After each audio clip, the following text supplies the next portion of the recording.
우리가 복 많이 이야기하죠. 복 받는 것 좋아하죠. 그래서 복 얘기가 나오면은 기가 솔깃합니다. 그럼 우리 알아야 될 것이 있죠. 복은 어디서부터 오는가? 복의 근본이 어디에 있는가? 복의 근원이 어디에 있는가? 찬송가도 복의 근원 되시는 하나님. 복은 하나님으로부터 오는 것이죠. 왜냐하면 하나님께서 인간을 창조하시고 만드신 후에 첫 번째 그들을 불러 모아가지고 하나님이 그들에게 복을 주시며 이렇게 시작합니다. 그러니까 하나님께서 인간을 만드신 후에 첫 번째 하신 일이 사람들에게 복을 주었다는 거죠. 그런데 우리는 복을 다른 데서 자꾸 찾으려고 하는 것이죠. 그래서 제가 자꾸 기도하고 하나님을 찾고 예배 제대로 드리자고 말씀드리는 것은 왜? 거기서부터 복이 나와야만, 거기서부터 하나님으로부터 복이 시작된 그 복이 나에게 와야만 그게 진짜 복이라는 것이죠. 그래서 우리가 생각해야 됩니다. 오늘 예배를 드리면서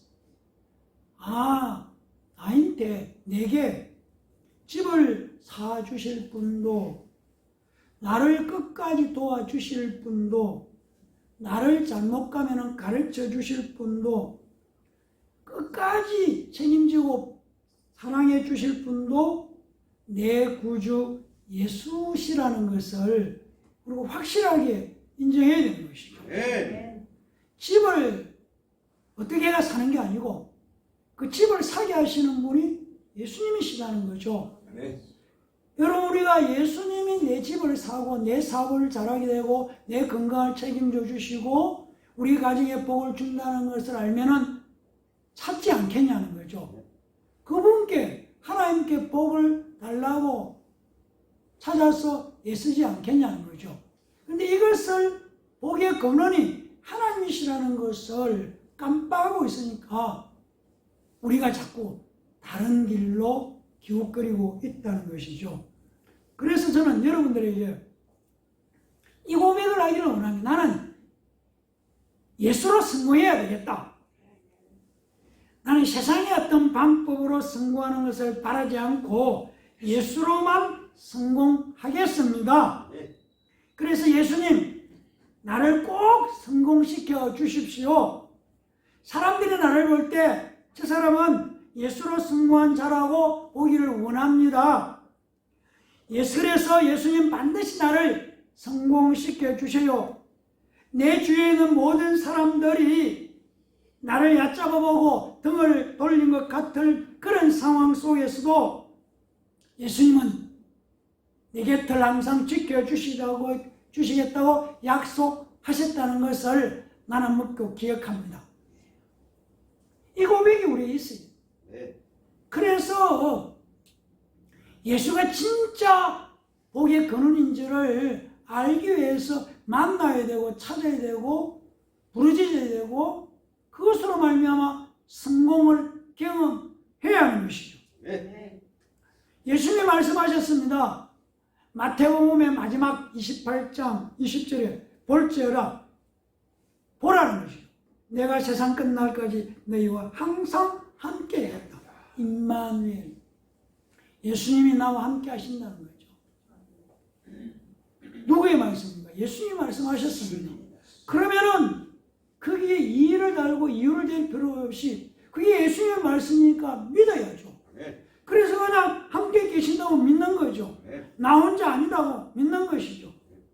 남편은, 아내는, 자녀들은 내 맘 같지 않지만 상황 따라 바뀌지만 언제 돌아놓을지 모르지만 언제 마음이 바뀌어서 무슨 말을 할지 모르지만 예수님은 말했습니다. 항상 함께 있겠다고. 누구의 말인가? 하나님이신 예수님의 말씀이니까 변화가 없는 것이죠.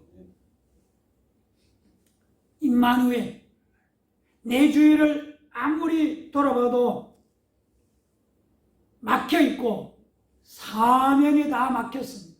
길이 없고 절망적인 상황. 바로 그때가 우리는 예수 그리스도를 찾아야 할 때이고 만나야 하는 순간이라는 것이죠. 예수님께서는 계속 지켜보셨죠. 네가 나에게 손을 내미는 그 순간을 나는 기다리고 있다. 지금 우리에게 그렇게 말씀하시는 것이죠. 코로나 팬데믹의 그런 어려운 여건과 환경 속에서도 나는 변함없이 너를 지켜보고 지켜주고 있다. 여러분, 우리가 생각해 보아야 할 것이 있습니다.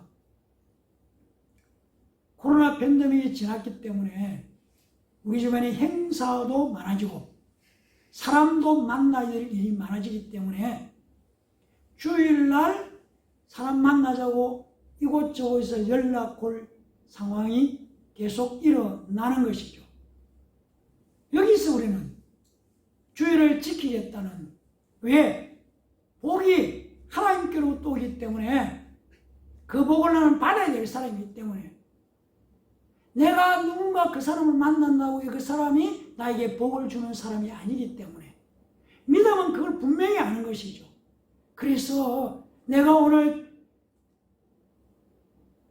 가게 문을 열어서 하루 돈을 더 받을 것 같지만 그러나 복은 거기서 오는 것이 아니라는 걸 아는 자는 가감하게 문을 닫고 가감하게 주일날 약속을 끊고 주일을 지키는 거. 주일날 어디에 가자 그러면 아니야, 나는 복 받아야 될 사람이기 때문에 나는 주일날 와서 하나님 주신 복을 받을 것이야.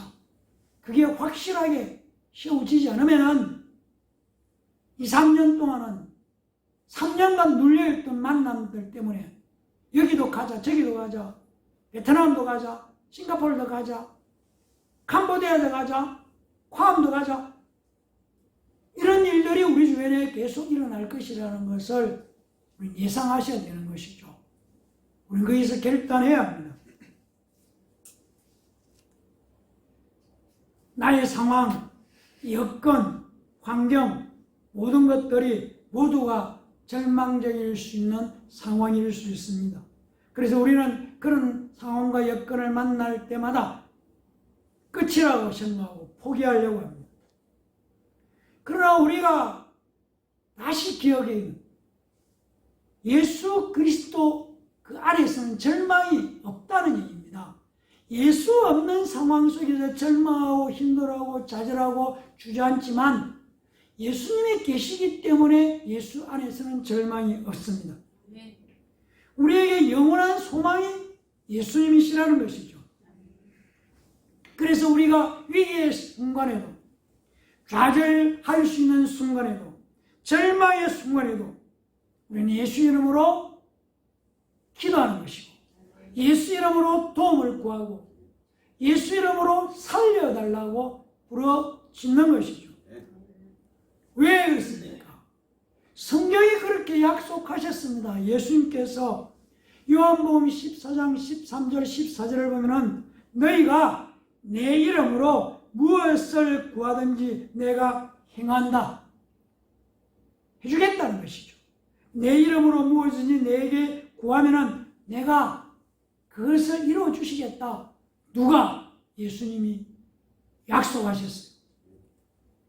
그래서 우리는 기도할 때 예수 이름으로 하는 것이죠. 그래서 제가 우리 예배당의 본당에다가 예수 이름으로라고 붙여놨어요. 그래서 기억해라고 예수 이름이다. 예수 이름으로 해야 들으신다. 그 얘기입니다. 예레미야 33장 3절은 이렇게 말합니다. 너는 내게 부르짖으라. 내가 네게 응답하겠고 네가 부르짖어서 구하면은 내가 응답할게. 그러고 나서 네가 알지도 못하는 크고 은밀한 일을 네게 보이리겠다. 그런데 약속했어요. 하나님이 네가 내게 부르짖고 도와달라고 하면은 내가 도와줄게. 근데 문제는 네가 도와달라고 하면은 네가 기도하면은 부르짖으면 조건이 있다는 것입니다. 가만히 있는데 도와주는 것이 아니고 도와달라고 할 때에 응답하겠다는 것입니다. 사랑하는 성도 여러분, 운동하는 것이 건강에 좋다는 사실을 모두 알고 있습니다.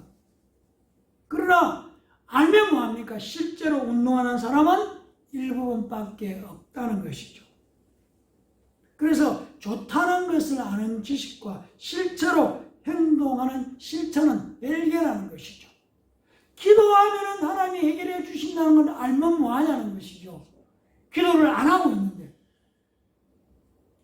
그래서 나는 예수 믿어도 아무런 체험이 없어. 간증할 게 별 게 없어. 왜 그랬을까?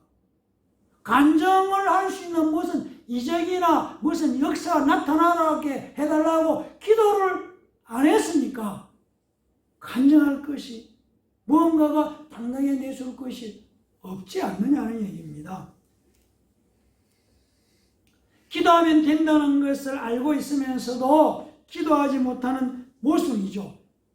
많은 성도들이 우리가 다 힘들어하죠. 괴로워하는 것이죠. 기도하면은 응답받고 이루어진다는 알아요. 그런데 실제로 기도를 실천하지 못하는 그 속에서 우리는 갈등하고 있다는 것입니다. 왜 그럴까? 우리가 익숙한 게 있습니다. 세상의 방법이 어떤 방법이냐면 시간이 되면은 여건이 갖춰지면은 환경이 충분히 기도할 수 있는 환경이 되면은 기도도 하고 교회 봉사도 하고 전도도 하게 된다. 이것이 세상에 익숙한 우리의 방법이라는 것이죠. 그러나 하나님의 방법은 세상의 방법과 다르다는 것입니다. 시간이 없고 마음의 여유가 없을 정도로 바쁘고 환경은 아무런 어렵고 주체할 수 없는 캄캄한 어두운 상황이고 내 삶의 여러 가지 상황은 망가져 가고 있고 어쩌면 오늘 당장 먹을 것이 없는 환경 속에서도 성경은 기도해라. 기도해라만 말하는 것이 아니고 그런 상황과 환경이 놓여 있는데도 기뻐해라. 감사하다고 해라. 그러면서 성경은 그렇게 입으로 먼저 시인해 보라는 것입니다. 예수 믿는 우리에게 은혜를 바꾸라는 것이죠. 힘들다, 어렵다, 이렇게 바쁜데, 이렇게 시간 없는데, 목사님은 기도 얘기나 하고, 그러지 말라는 것이죠. 바꾸라는 것이죠. 어떻게 힘들고 어려울 때에 우리 같이 하겠습니다. 예수 내 구주, 예수 내 구주, 예수 내 구주, 예수 내 구주, 예수 내 구주. 예수 내 구주. 예수가 반드시 내 구주여야 합니다. 네. 교회를 아무리 오래 다녔어도 예수가 내 구주가 아닐 때 교회 다니는 건 다 헛일입니다. 그래서 우리는 신하는 거죠. 시간이 없어도 예수 내 구주, 네. 바빠도 예수 내 구주, 네. 힘들어도 예수 내 구주. 네. 그래서 길 가다가도 예수 내 구주, 운전하면서도 예수 내 구주, 지하철 타고도 예수 내 구주. 그래서 중얼중얼 하는 건 누가 방해할 수 없지 않느냐는 것이죠.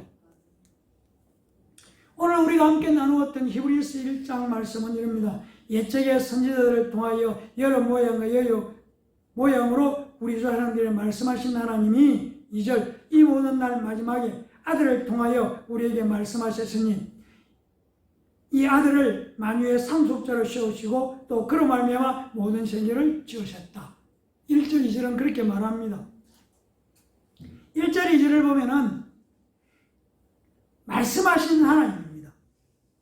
그래서 1절에 보면 말씀하신 하나님, 2절도 우리에게 말씀하셨으니 이렇게 말합니다.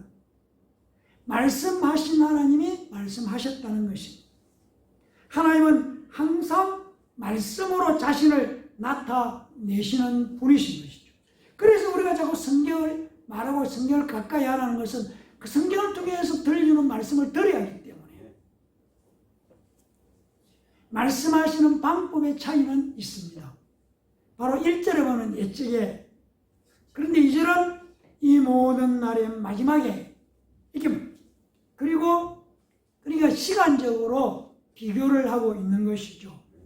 그리고 또 선지자들을 통해서 예전에는 말했고, 그리고 지금은 아들을 통해서 말씀하신다 이렇게 말씀합니다.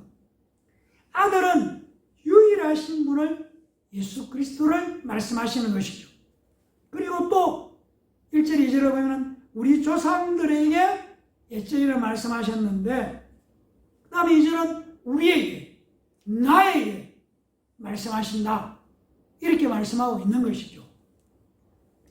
그러니까 오늘 우리는 종말의 시대에 최종적인 말씀의 통로인 아들을 통해서, 바로 예수 그리스도 통해서 말씀을 경험하는 특권을 가진 자들이 저와 여러분이라는 것입니다.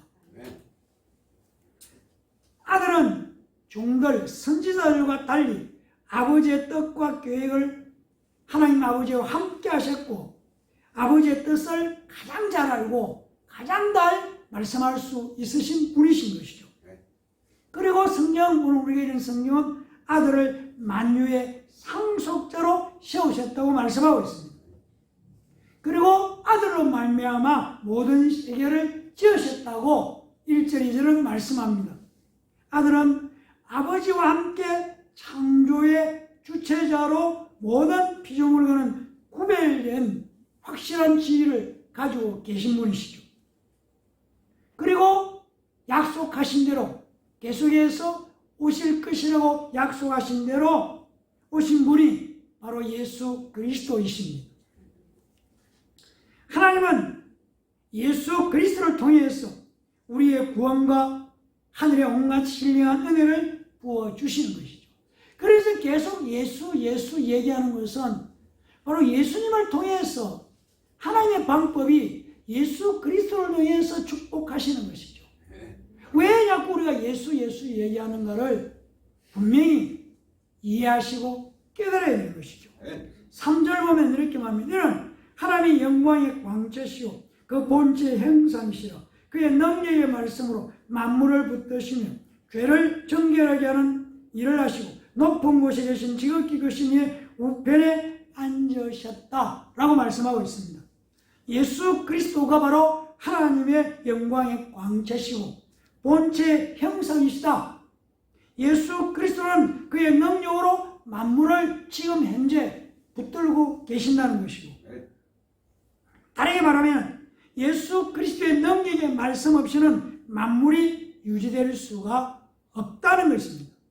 그리고 예수 그리스도께서 죄를 정결하게 하신다는 것이죠. 4절 보겠습니다. 같이 읽겠습니다. 시작. 그가 천사보다 훨씬 뛰어나면 그들보다 더욱 아름다운 이름을 기업으로 얻었다. 예수라는 이름을 가지고 계신 것이죠. 천사들보다 훨씬 뛰어났다는 것은 천사는 감히 예수님과 비교될 수가 없는 존재죠. 오히려 모든 천사는 예수님께 무릎을 꿇고 경배하고 하나님과 구원받은 사람들을 섬기는 존재가 천사라는 것이죠. 나중에 구원받은 우리를 섬기는 존재가 천사라는 것이죠. 그리고 지금도 왕으로 하나님 우편에 앉아 계시며 변함이 없으시고 영원하신 분이 우리가 믿는 예수 그리스도이십니다. 말씀하시는 하나님은 선지자나 천사를 통해서가 아니라 오직 예수 그리스도 안에서 우리와 함께 하신다고 말씀하고 계신 것이죠. 그래서 예수가 있어야만 하나님이 우리와 함께 하시는 것이죠. 예수가 바로 임마누엘이시기 때문에 세상 끝날까지 우리와 함께 하신다고 하신 분이시기 때문에 우리 예수가 있어야 되는 거죠. 그래서 예수가 내 구주여야 되는 것이죠. 예수님은 내가 길이요 진리요 생명이요 영생이요 부활이라고 말씀하셨습니다. 이 세상의 어떤 방법으로도 하나님을 알 수가 없습니다. 하나님께 나아갈 수가 없는데 오직 길 되시는 예수 그리스도로만 하나님께 나아갈 수 있는 것이죠. 우리의 구원을 위해서 다른 이름을 주신 적이 없다고 말씀하셨습니다. 오직 예수 이름을 통해서 모든 죄인이 구원을 받는 것입니다. 어떤 사람도 그 어떤 죄인도 예수 이름을 영접하고 믿음으로 입으로 예수가 내 구주로 신함으로 말미암아 모든 죄를 사함받고 구원을 받는다는 것이 하나님의 방법입니다. 네. 로마서 10장 13절 누구든지 주의 이름을 부르는 자는 구원을 받으리라고 말씀하고 있습니다. 주의 이름을 부르는 자, 예수가 나의 주라고 입으로 부르는 자는 구원을 얻는다는 것입니다. 구원 얻는 조건은 아주 단순합니다. 예수 이름을 부르는 것입니다. 다시 한번 하겠습니다. 시작. 예수 내 구주, 예수 내 구주. 예수는 반드시 내 구주여야 합니다. 예수 이름을 불러야 하는 것, 불러야 하는 이름이 예수 이름입니다. 네. 사도행전 2장 3절 4절을 보면은 성령이 임할 때 불의 해같이 갈라지는 것들이, 그리고 자세히 보면은 성령이 가장 먼저 어디에 오셨습니까? 성령이 말하게 하심을 따라서 다른 언어로 말하기를 시작했다. 3절 4절은 그렇게 말합니다. 입술의 언어부터 바로 성령이 임하니까 바꿔놓기 시작했다는 것입니다. 베란간 성령께서 그들의 입술을 사로잡았다는 것입니다. 우리가 익히 아는 CCC 대학생 선교회 캠퍼스에서 영성운동을 일으키는 잘하는 뜻을 가진 CCC에서 백문일답이라는 내용이 있습니다. 질문이 100가지인데 답은 하나라는 것입니다. 밤새 비를 내리게 하신 분이 누구시지요? 그러면은 대답은 그렇습니다. 예수 그리스도. 우리가 왜 아침을 먹습니까? 이렇게 질문하면 대답은 예수 그리스도. 우리는 왜 교회에 나왔습니까? 대답은 예수 그리스도. 이게 백문일답입니다. 예수 그리스도께 초점을 맞추고 있는 것입니다. 우리는 왜 건강해야 됩니까? 예수 그리스도. 우리는 왜 전도해야 됩니까? 예수 그리스도. 100가지 질문의 답은 하나라는 것입니다. 예수 그리스도께 초점을 맞추는 것입니다. 예수 그리스도. 복음을 들을 수 있도록 말을 해야 하는 것입니다. 복음은 우리가 하는 것처럼 말하는 자가 있어야 들을 수 있고, 들은 사람의 마음으로 받아들이고 다시 자신의 입으로 그것을 고백하고 구원과 영생과 축복을 경험하게 되는 것이죠. 그래서 우리는 전도하고 난 다음에 만난 그 사람에게 영접 기도를 따라 하라고 하는 것이죠. 영접 기도를 꼭 따라 해야 됩니까? 꼭 따라 해야 되죠. 왜? 입으로 신해야 되니까. 자기 입으로 말로 고백해야 되니까. 생각으로 내가 막 다 기도하고 마지막에 아멘만 하면 될 것 같은데 전도한 다음에 꼭 영접 기도문을 나를 따라서 하세요. 왜? 말로 시인하라는 것이죠. 의미를 아시겠습니까? 왜 말해야 된다는 걸.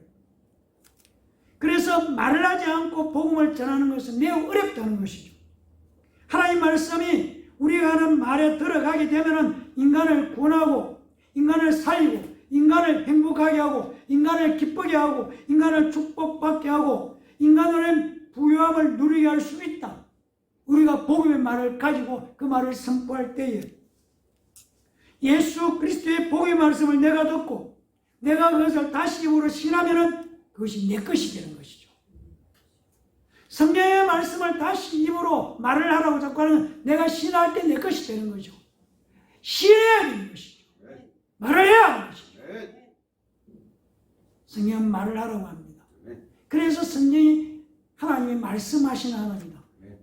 그 말은 우리가 하나님의 형상을 닮았다는 것은 우리도 말을 해야 된다는 것이죠. 생명의 말씀을 하고 있는 사람에게는 생명의 열매가 맺히는 것이고 복음을 전하기 위해서 가능한 우리는 많은 말이 필요 없다. 감사, 기쁨, 생명 같은 아주 심플한 간단한 단어를 사용하는 것이죠. 고린도전 1장 21절을 다시 한번 말씀을 나누면 하나님의 지혜에 있어서는 이 세상이 자기 지혜로 하나님을 알지 못하므로 하나님께서 전도에 미련하는 것으로 믿는 자들을 구원하시기를 기뻐하셨다. 입에 권세를 주신 것은 왜 우리에게 말을 주셨을까? 예수를 말하고 예수를 드러내라고 우리에게 회의 권세를 주신 것입니다. 내가 말하는 것은 나의 일이고 그 사람이 바뀌고 변화되어 오는 것은 내 소관이 아니라는 것입니다. 우리가 해야 할 일은 무엇이냐는 것이죠. 우리의 입으로 예수가 내 구주이심을 시인하고 입으로 영생을 시인하는 것입니다. 믿음을 입으로 시인할 때, 전도할 때 복음은 땅끝까지 전해지게 되어 있는 것입니다. 그래서 우리는 기도해야 하고 복음을 전하는 자가 되어야 하고 우리를 왜 불러서 예수 믿게 하셨습니까? 나를 부르신 이유가 또 누군가에게 복음을 전하기를 원하시는 것이 바로 예수를 전하기를 원하는 것이 하나님께서 나를 행하신 뜻이라는 것을 다시 깨닫고 우리의 속에 있는 전도의 열정이 회복되기를 예수님 이름으로 간절히 축원합니다. 아멘. 기도하겠습니다. 감사합니다 하나님. 예수 내 구주, 예수 내 구주, 예수 내 구주. 예수가 내 구주이기 때문에 내 구주 되시는 예수를 나는 우리 주변 사람들에게 전하는 자, 지금까지 무관심했고 스스로 뭔가 일어날 것처럼 생각했습니다. 그러나 우리 자신을 돌아볼 때에 하나님의 능력과 은혜와 권세를 덧입히기 위해서 기도하는데도 게을렀고 우리 입을 열어서 예수를 전하는데도 침묵했던 것들을 다시 한번 깨달으면서 기도의 열정을 회복하고 전도의 열심을 회복하는 예감교회 성도들 되도록 축복해 주시옵소서. 감사드리며 예수님 이름으로 기도합니다. 아멘.